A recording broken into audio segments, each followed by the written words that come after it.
Okay, I have been modeling this pipe flow in openfoam. When I say pipe flow, I actually mean injection needle.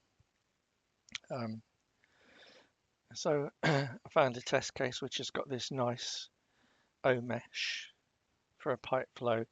And so I've just modeled a short section. I've done this at 1 millimeter diameter, and I think it's effectively 1 millimeter length, but obviously um, you would need to sort of model longer lengths of needle just to check that it's settled down. But I ran this test case with an input of 0.01 at the inlet.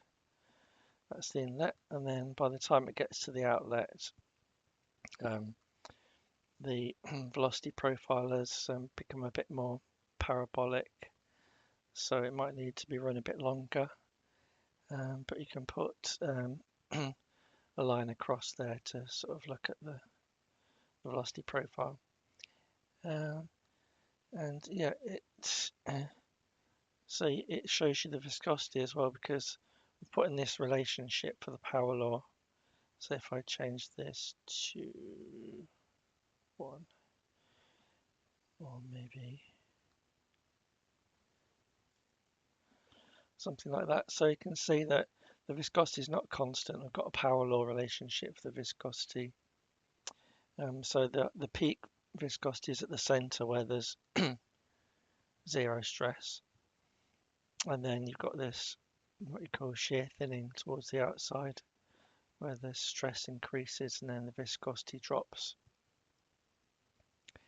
And so I've looked at the viscosity power law. So I've looked at some papers, and there's different values for power law values of different hydrogels. So I've got a few plots here. So the latest one I got from a paper, and for this particular hydrogel, it gave me the K and the N values. So I put those into a power law relationship and plotted it across a range of,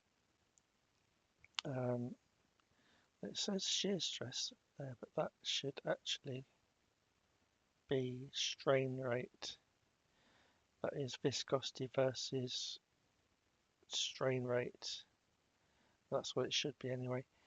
So yeah, and when you do that, you get a maximum minimum value which you can put into openfoam. So in openfoam, there's a file called momentum transport, and you specify as laminar, and then you can also specify the model for the viscosity. So I've selected power law, and then it asks you for the maximum min viscosity, so you get that from the plot or just by calculating it. And then we'll put in these got various different K and N values, so put in those values, and then that seems to model that okay. So what else is there?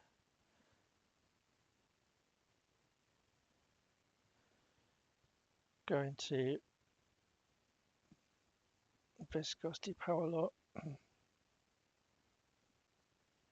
Yeah, in openfoam it describes the power law as viscosity is K times the strain rate to the power of n minus 1.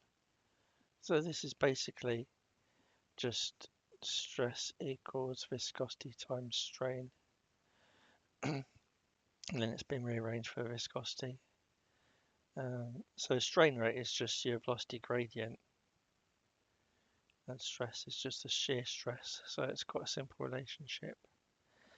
And then there's one paper which had some values in it for hydrogels.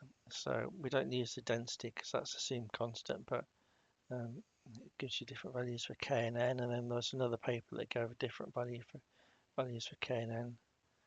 And so in this paper they plotted the viscosity versus the shear rate. I'm not entirely sure that this is consistent with the values of K and N that they provided, but it just show you sort of how it varies with the strain rate. And so So yeah, what else is there? I think in Power View, you can use Python calculator and to specify the gradient of velocity. So the velocity gradient is the strain, that is the strain rate. So we can, we're looking at this, we can change that to strain. So yeah, it predicts the strain rate. Now the result here is a little bit suspect because you'd expect the strain rate to go to maximum, but in this case it kind of like goes to peak value and then drops off at the wall. So I think there's something not quite right about the strain rate at the wall.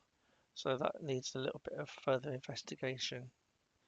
And when you run this, you get the viscosity comes out of it directly, and then you can calculate the strain from the velocity gradient, and you could also post-process it to get the shear stress. So the shear stress looks good because it goes to maximum velocity at the wall, but there's something a bit strange about the calculation of the strain rate, so I need to look into that a bit more to just sort of convince myself that it's correct or not. And that's about it really. And when you run this, it only takes a few seconds to run. And so if I run it, yeah, you can run it just by typing foam run, or if you use foam plot runner, it plots the convergence as well. So it runs really quickly. Well, this one's just set to run for 1,000 iterations. You can see that it converges, or appears to converge quite nicely. So that's all good. Get rid of those. And then what else was there? There's the function. To get the shear stress, that doesn't come out naturally from the flow solution, so you have to type postProcess solve blah to function shear stress, and that gives you the shear stress. So in the solution, in theory, you've got everything you need, because you've got the shear stress, you've got the strain rate, and you've got the viscosity. So yeah, I think we've got everything we need there to sort of analyse this problem.